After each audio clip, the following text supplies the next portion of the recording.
Hi everybody, I did a light remodel in my laundry room. I got this really great, I haven't taken the stickers off yet, sorry, topper for my washer and dryer. So these are standard size. Pro tip, you do have to push your washer and dryer together and then it fits like a glove. So it comes with magnets. They're hard to see. And you put the magnets on here and then it sticks to the washer.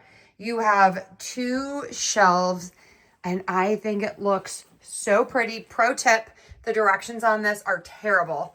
But you want to make sure that the bigger part here, like the bigger opening, is facing out, and then that allows the screws to push in flush.